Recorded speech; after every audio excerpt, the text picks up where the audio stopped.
Hello everyone, welcome back to my channel that is Arpita's Education. Today I will explain you कि बच्चों को reading कैसे सिखाए easily और किस वे में सिखाए जिससे मतलब कौन सी चीज़ें ऐसी है जिसको इम्पोर्टेंट है जो याद करके बच्चे को रीडिंग करना इजीली आ जाए।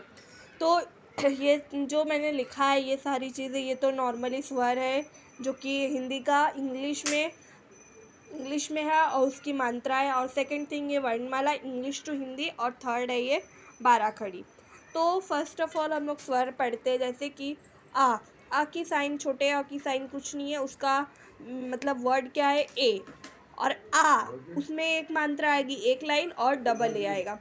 ई जो इस तरफ इसकी लाइन होती है, इसकी मात्रा इस तरफ रहती है और आई होता है। बड़ी ई की मात्रा इस तरफ होती है 12 खड़ी में और हम लोग इसको डबल ई से पढ़ते हैं।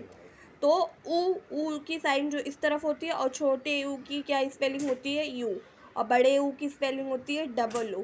ए की स्पेलिंग ए ई और ए की स्पेलिंग आई, ए आई। ओ की स्पेलिंग ओ और औ की स्पेलिंग औ, ए यू।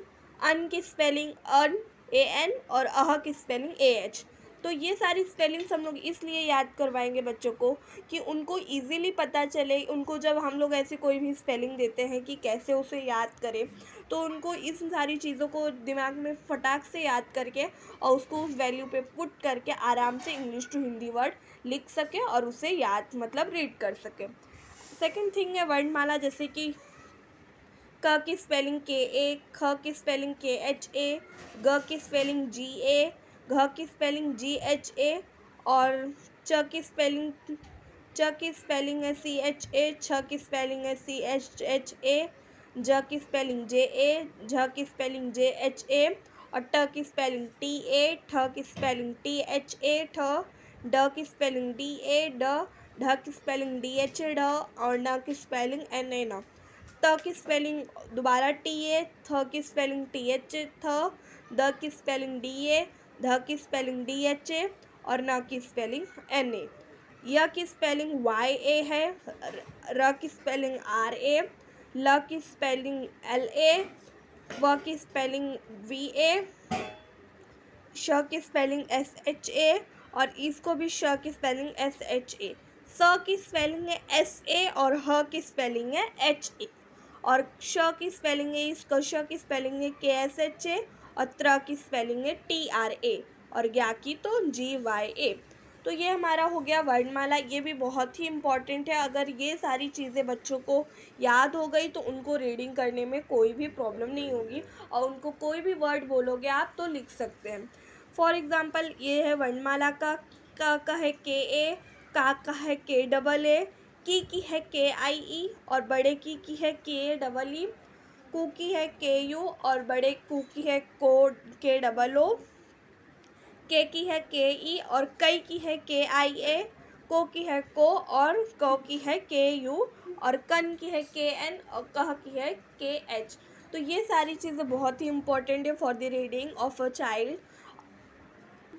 फॉर एग्ज़ाम्पल हम लोग जैसे कोई इन इसी के बेसिस पे हम लोग अभी कुछ वर्ड्स को रीड करेंगे एज अ ट्रायल कि ये सारी चीज़ें सच में ऐसा इम्पॉर्टेंट है कि ऐसे ही।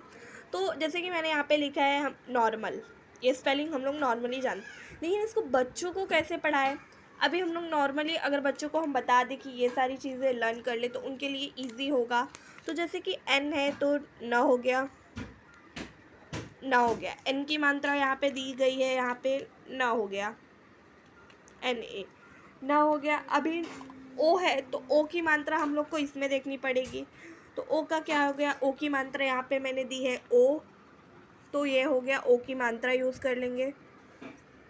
आर का है र, तो यहाँ पे र यूज़ कर लेंगे। एम ए का है आ, एम ए।